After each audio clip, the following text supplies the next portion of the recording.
IPL 2025ની આ વર્ષે 18મી season છે અને આઈપીએલની 18મી સિઝન આજથી એટલે કે 22 માર્ચથી શરૂ થઈ છે.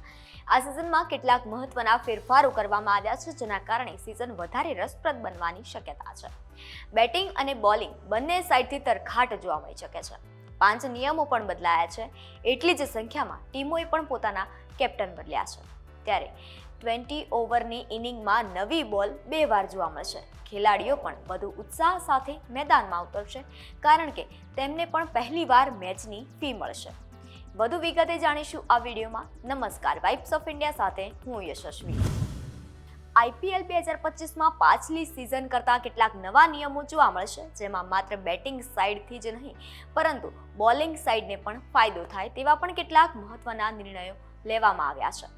આઈપીએલ 2025ની પહેલી મેચ રોયલ ચેલેન્જર્સ બેંગ્લોર એટલે કે આરસીબી અને કોલકાતા નાઇટ રાઇડર્સ એટલે કે કેકેઆર વચ્ચે ઈડન ગાર્ડનમાં રમાશે. આ વખતે બીસીસીઆઈએ આઈપીએલમાં કેટલાક એવા નિયમોને મંજૂરી આપી છે, ત્યારે કેટલાક એવા પણ નિયમો છે જેની આઈસીસીએ માન્યતા આપી નથી, પરંતુ બીસીસીઆઈએ મંજૂરી આપી છે. આમાં બોલ પર લાળ લગાવવાની પણ મંજૂરી મળી છે. આ નિયમો લાગુ થવાથી આઈપીએલ 2025 વધુ રોમાંચક બનવાની શક્યતાઓ વધી ગઈ છે. કોવિડના સમયગાળા દરમિયાન આઈસીસીએ બોલ પર લાળ લગાવવાનો ઉપયોગને પ્રતિબંધ મૂક્યો હતો.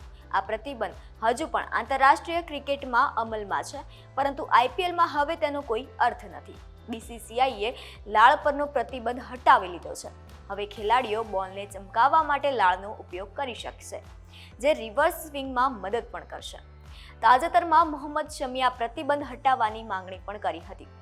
આઈપીએલમાં પણ ડીઆરએસનો વિસ્તાર કરવામાં આવ્યો છે. હવે ડીઆરએસનો ઉપયોગ ઊંચાઈવાળા નો બોલ અને ઓફસાઇડ વાઇડ બોલ માટે પણ થઈ શકે છે. આ માટે હોક આઈ ટેકનોલોજીનો ઉપયોગ પણ કરવામાં આવ્યો છે. આઈપીએલમાં સ્લો ઓવર રેટની કેપ્ટનોની પણ રાહત મળવાની છે. હવે કેપ્ટનોને ધીમા ઓવર રેટને કારણે પ્રતિબંધનો સામનો કરવો પડશે નહીં.